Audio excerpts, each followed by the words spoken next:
How does your behaviour and character change dependent on your environment? Have you ever taken the time just to stand back and analyse yourself and just think, how was I behaving in that last contact or that last environment? Because you may find that you're very different to home to work, from a parent to a partner, out socialising, and again, even within those different categories, it could well be different from out socialising with one group of people to another group of people. One of the big challenges that a lot of people find when they're trying to escape the bucket or move forward in life is that there's a number of perhaps less desirable behaviours in various elements of their lives. But sometimes to move forward, we need to leave them behind. And maybe sometimes it's to extract ourselves from that environment altogether. I know from my experience when I used to play in brass bands a lot, that a lot of my on-stage persona then bubbled into my off-stage persona, and that wasn't perhaps the nicest person I wanted to be portrayed or viewed as.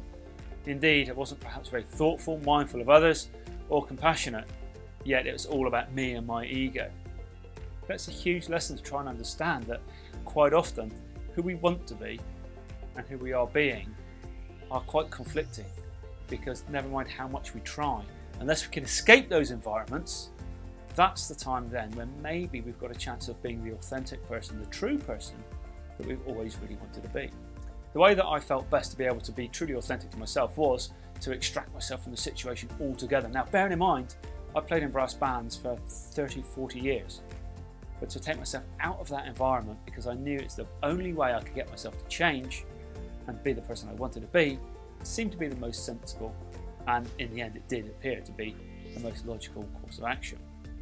And so these associated cultures then start to impact on other areas of our health. But because we're in that environment, we still feel compelled to carry on behaving in the same way.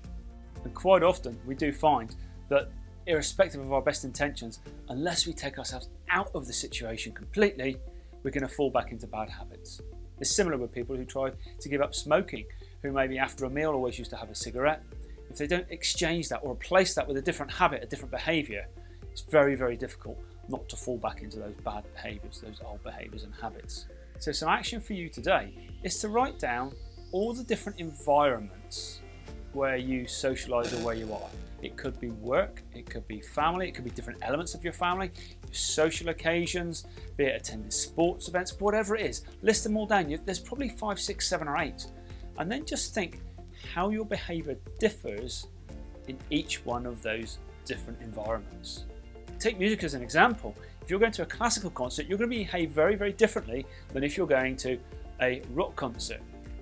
And it may well be very different if you're going to watch perhaps a snooker tournament against a football match.